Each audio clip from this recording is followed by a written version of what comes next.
Je vous retrouve pour une petite vidéo rapide en temps réel d'une mise en couleur à l'aquarelle. Alors c'est vrai que vous l'attendez depuis longtemps cette vidéo. Donc on va d'abord parler du geste.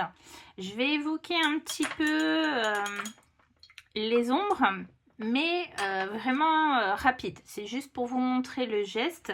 Pour ce qui est des ombres, ce sera l'objet d'une autre petite vidéo comme ceci. Je vous en parlerai un petit peu plus en détail à la fin. Donc, pour que tout soit clair, j'ai tamponné un très grand motif. Hein, c'est le coquelicot de Florilège Design, le tampon bois, sur du papier 100% coton, parce que c'est tout à fait faisable sur du cellulose, mais il faut travailler plus vite. Je vous renvoie à ma vidéo sur les papiers d'aquarelle pour comprendre. Mais là, comme je veux faire en temps réel, voilà. Donc j'ai tamponné à la Versafine Nocturne. Pour tout ce qui est mise en couleur avec un médium à l'eau, il faut cette encre. Et il faut s'assurer qu'elle est bien sèche avant de commencer. Or sur du papier 100% coton, comme elle est absorbée, elle est un peu plus longue. Alors, quand on travaille à l'aquarelle, première chose, on passe un petit coup de spray pour humidifier les godets. J'aurais même dû le faire avant de commencer à filmer, comme ça, ça nous faisait gagner un petit peu du temps. Au niveau du matériel, donc j'ai mon papier 100% coton, j'ai un pinceau. Là, j'ai opté pour le Raphaël Stradivarius. Je veux toujours dire Stravinsky, non, Stradivarius rond numéro 6. Un pot d'eau et un papier absorbant. Ça peut être comme ici un sopalin ou un papier, un chiffon coton si possible, mais voilà, vous prenez ce que vous avez. On va d'abord venir prélever de la couleur. Alors, je vais prendre un rouge Helios qui est un rouge un peu rosé. Donc là, je vais simplement d'abord nettoyer mon godet parce qu'il est sale. Et je vais prélever ma couleur comme ceci. Alors comme j'ai beaucoup zoomé, je vois pas très bien. Et là, je viens rajouter encore de l'eau. Parce qu'il n'y en avait pas assez. Il faut vraiment qu'il y ait pas mal d'eau. Voilà, sur votre palette. Alors, c'est une question d'habitude aussi, parce que vous allez me dire, oui, mais si je mets beaucoup d'eau, après, quand ça sèche, l'aquarelle, elle devient plus claire. Et du coup, mes couleurs sont fades. Alors ça, après, c'est une question d'habitude. De bien connaître ses pigments, ses aquarelles, etc. Je suis désolée, je manque un peu de place. Je n'ai toujours pas mon nouveau bureau. Donc ensuite, je prélève de la couleur. Et je la veux pas forcément très intense. Donc vous voyez, je fais un test. Là, c'est pas mal. N'hésitez pas à retourner votre support pour être à l'aise. Donc, je viens placer ma couleur. Je vais partir du cœur des pétales. Je rince. Et ensuite, je viens avec de l'eau étirer ma couleur. Je veux en fait garder quand même des zones de blanc pour apporter de la luminosité. Je reprends du pigment et je viens ici placer ma couleur. Même principe, je rince et j'étire. Alors pour étirer, il faut de l'eau, donc vous effleurez simplement votre support pour essorer. Et attention, quand vous revenez comme ça, vous voyez ici, il y avait probablement trop d'eau, ça va faire une démarcation. Donc je suis revenue, voilà, rattraper, étirer. Ce n'est qu'une première couche, donc pas de panique, c'est déjà très clair. Et vous voyez, il y a des zones qui fusent, c'est pas bien grave. On rince. Et on étire. Donc là, il n'y a pas assez d'eau.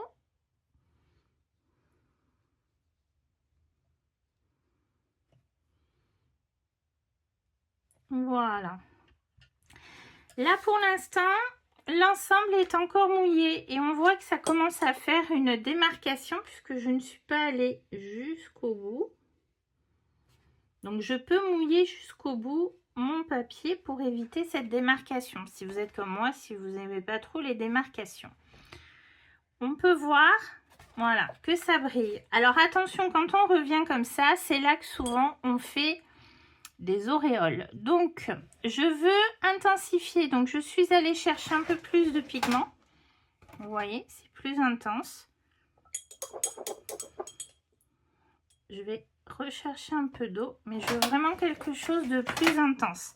Et toujours mon test. Voilà, je peux même rajouter encore du pigment si je veux vraiment quelque chose d'encore plus intense. Et je vais venir tapoter. Et normalement, si c'est encore mouillé, donc voyez-moi, ça a déjà séché, c'est censé fuser. Alors si ça a séché, pas de panique.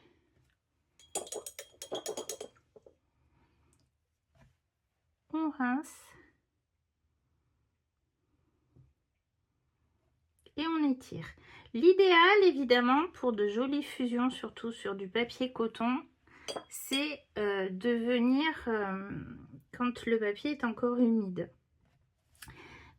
Pour faire des belles fusions, le problème, c'est que quand on met en couleur un tampon, on a tendance, moi j'ai tendance notamment, à pas mettre assez d'eau, vous voyez, de peur que la couleur soit, comment dire,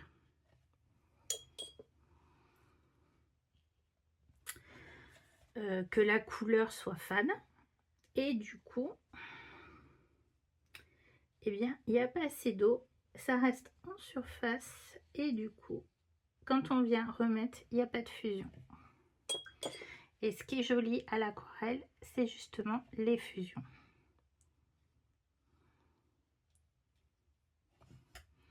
Donc, je vais vous montrer. Là, je vais carrément prendre directement dans le godet.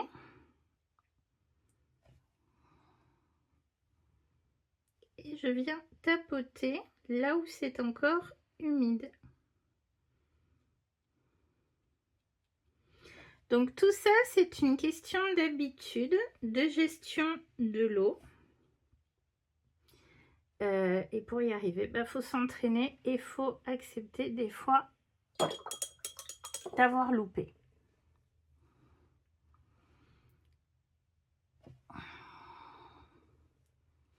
Alors, quand on revient comme ça étiré, il faut quand même faire attention de ne pas avoir trop d'eau. Comment on le sait? Par force de l'habitude, bien sûr, mais aussi parce qu'il y a une goutte. Si vous avez une goutte qui se forme à la surface de votre, comment dire, de votre feuille, c'est qu'il y a trop d'eau. Parce que sinon, qu'est-ce qui va se passer? L'eau va s'étirer et elle va repousser le pigment. Et c'est là qu'on fait des auréoles, ce qui peut des fois être intéressant. Et ce qui est aussi très intéressant avec l'aquarelle, voilà, c'est de le 100% coton par contre, c'est de laisser travailler l'aquarelle. Alors on va s'amuser avec les couleurs. On va venir prendre du jaune, parce qu'un coquelicot c'est pas totalement rouge. Et on va venir le mettre ici. Alors normalement le cœur est noir. Et forcément on va se rapprocher, toucher. Et si ça fusionne, c'est pas grave. C'est ce qu'on cherche. Enfin, c'est ce que moi je cherche.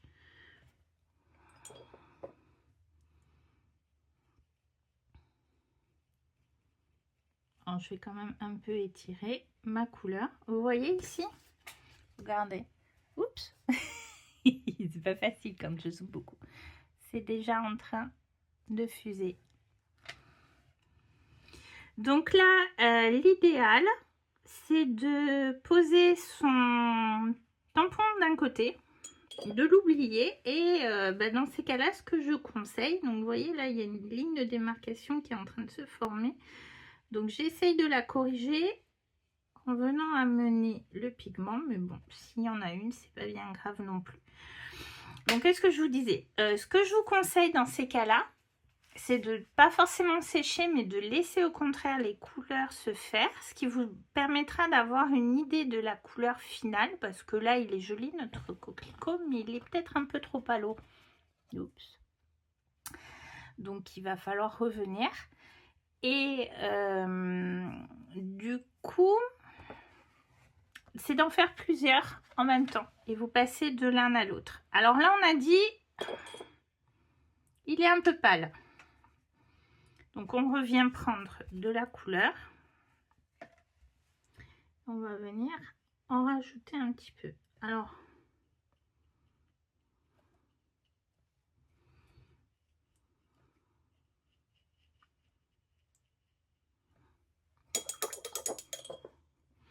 donc bien sûr, il n'est pas tout à fait sec. Vous voyez, même principe. Ce qu'il faut faire très attention, c'est de s'arrêter pour ne pas aller jusqu'en haut. Alors, il y a un inconvénient à ce pinceau, c'est qu'il retient l'eau, mais pas trop non plus. Donc, ça peut être pratique pour ce genre de motif. Et d'un autre côté, pas forcément.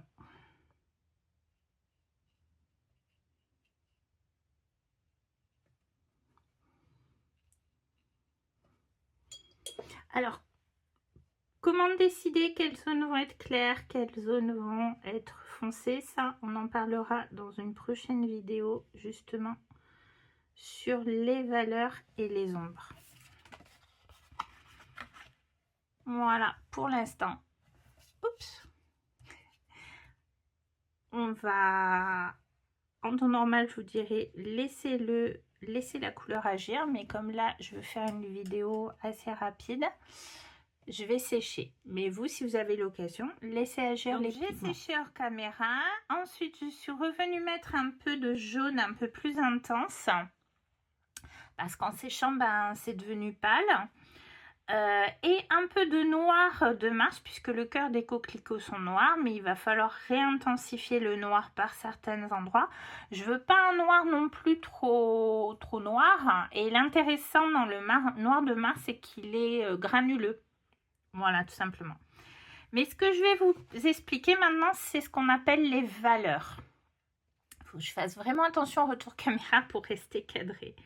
Alors, les valeurs, en fait, pour apporter de la dynamisme et du relief à votre création, il faut qu'il y ait des zones, des valeurs différentes. En général, on dit qu'il y a 3 valeurs. On ne voit pas mes doigts. On a une valeur claire, une valeur intermédiaire et une valeur foncée. Sauf que là, on n'a pas trop de différence entre l'intermédiaire et la foncée. Donc, c'est là qu'en fait, on va un peu travailler sur les mélanges ou sur les couleurs. Donc, en fait, la valeur intermédiaire, c'est tout simplement votre couleur plus ou moins intense que vous avez étirée. La valeur claire, c'est cette couleur soit étirée, soit tout simplement que vous avez mis en jus très léger au départ. Puis ensuite, vous êtes revenu mettre un jus un peu plus intense. Donc, vous avez toujours dans ces 2 premières étapes, valeur claire, valeur intermédiaire. Pour obtenir la valeur foncée, il y a plusieurs solutions. Soit vous avez dans votre palette une couleur qui pourrait correspondre. Donc moi, je pourrais par exemple jouer sur le lac de Garance foncé. Je suis où? Je suis là. Mais vous pouvez également essayer de noircir. Ça, c'est ce qu'on a tendance à faire au début en rajoutant un gris de paint. Le problème, c'est que le gris de paint, bah, c'est un gris, c'est un noir. Donc ça va affadir votre couleur. Ça marche, mais ça va l'affadir. L'autre solution qui est plus intéressante que d'utiliser une autre couleur, parce que mon lac de Garance, voilà, il a un petit peu de noir aussi dedans, finalement. C'est de prendre votre roue des couleurs et de chercher quelle est la couleur complémentaire du rouge. Donc, on va mettre rouge Les complémentaires, pour les trouver sur une roue des couleurs, c'est qu'il faut utiliser la flèche. Donc en fait, quelle est la couleur complémentaire du rouge? C'est le vert. C'est aussi pour ça que je vous ai choisi un coquelicot, parce que du coup, c'est quand même plus intéressant. Donc on reprend notre rouge. Je remets un petit peu de pigment. On essore notre pinceau. Et on va prendre un vert. Alors moi, j'aime bien le vert de Hooker de Sennelier. Parce que j'arrive plus facilement à foncer. Donc j'ai mis un petit peu, vous n'allez pas voir, mais j'en ai mis qu'un petit peu sur mon... Et tout de suite, vous avez vu ce que ça a donné? Là, on a une couleur qui est presque marron. Donc je veux qu'elle soit un peu plus rouge quand même. On va remettre un peu du rouge et on vérifie. C'est pas mal. On intensifie encore. Là j'ai un... Oups, pardon. J'ai du mal avec ce nouveau téléphone. J'ai un très beau rouge qui est foncé, mais qui n'est pas terne. Vous voyez ici, j'avais plus de vert. Alors, j'ai une espèce de marron prune, qui est une couleur intéressante. Ici, j'avais... c'était pas assez intense. Donc là, vraiment. Donc, en fait, vous y allez doucement. Vous rajoutez le vert très doucement. Et ensuite, vous venez mettre votre couleur foncée là où vous avez décidé qu'elle sera foncée. Donc, bien sûr, il faut avoir réfléchi un petit peu où. Donc, c'est là que va rentrer un petit peu en compte l'histoire des ombres. Comment placer ces ombres.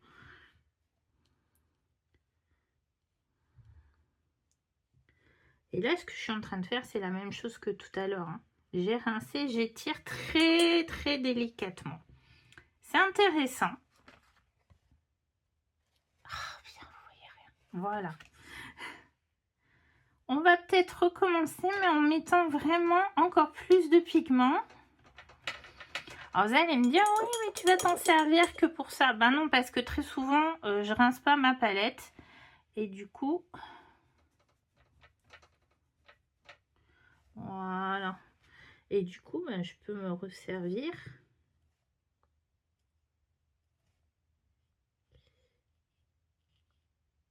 De cette couleur.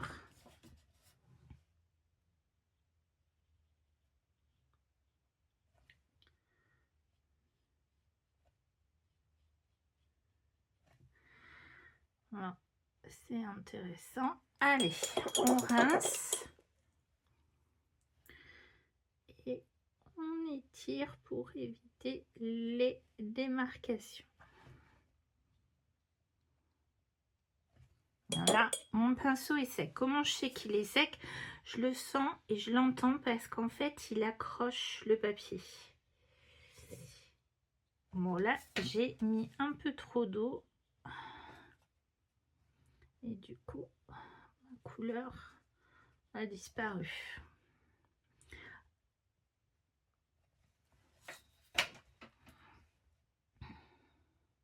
Voilà, qui est pas mal. Et pendant que ça agit, je vais revenir mettre un peu de noir de Mars. Vous voyez, c'est un pinceau qui permet quand même d'être précis. Je vais le remettre un peu sur la base. Et vraiment intense sur certaines zones. Et je garde quand même des zones blanches. Enfin, plutôt claires, on va dire. Voilà. Et ici, pareil. Parce qu'on le voit au travers, mais on veut quand même que ça reste jaune. Voilà.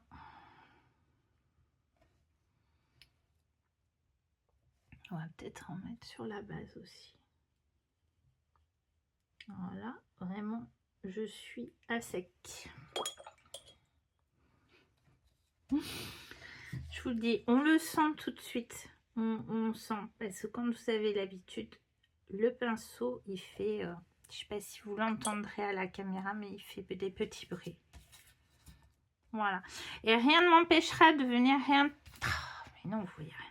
Rien ne m'empêchera de venir mettre des petits coups de stylo sur les pistils parce qu'en fait, bon, ça s'est mal tamponné. Hein, j'ai fait qu'un tamponnage vite fait. D'accord. Je peux revenir mettre un peu de jaune direct du godet.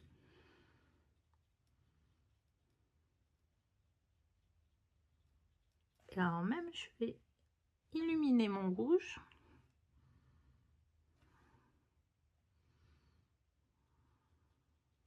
Attention, celui-là, c'est le gomme goutte. Je crois que je l'ai en plus en tube, donc il est très crémeux. Vous voyez, c'est joli, mais c'est pas l'effet recherché. Alors, même si c'est intéressant parce qu'en fait, ces couleurs placées de façon très intense et brutale, c'est ce qui va apporter en fait un peu de dynamisme à votre création. Voilà, c'est peut-être un peu trop dynamique. Vous voyez, là, il y a trop d'eau. Il y a trop d'eau, ça fait une goutte. Donc, ça va venir tout repousser. Ce que je fais, c'est que j'essuie mon pinceau et je viens récupérer tout ça. Et ensuite, je remets un peu de rouge. Alors là, quand on commence à faire ça, il faut s'arrêter. Mieux vaut s'arrêter parce qu'en fait, vous voyez, là, c'est en train de repousser les pigments. Donc, je vais faire une bêtise. Donc, on va s'arrêter ici. Et donc, je vous disais, je vais revenir travailler pour la netteté puisque c'est un tampon. Et je remettrai des petites touches de blanc avec mon Posca également. Évidemment, si vous, ça vous plaît pas ce côté jaune dans le cœur, ben, vous n'êtes pas obligé de le faire. Hein. Là, c'était surtout... Non, ça me plaît pas ça. C'était surtout pour vous montrer le travail, le geste. Donc j'ai séché, je suis revenue mettre un peu de rouge, mais bon, franchement, évitez de faire ça. Il faut revenir le moins possible. Donc vous voyez ici, j'ai remis un peu de Posca blanc sur le dessus de mon coquelicot. J'ai redessiné mes pistils pour les rendre plus noirs avec un feutre waterproof. Et voilà mon coquelicot. Alors évidemment, vous n'êtes pas obligé de faire comme ça. Hein. Tout dépend de ce que vous voulez comme effet. Là, c'était surtout une petite vidéo qui j'espère va être rapide pour vous montrer le geste à l'aquarelle puisqu'on me l'a demandé. Et du coup, j'ai eu des idées d'autres vidéos. Je vous ai parlé des ombres notamment. Donc, ça fait partie des vidéos rapides en temps réel que je vous avais proposé déjà une fois.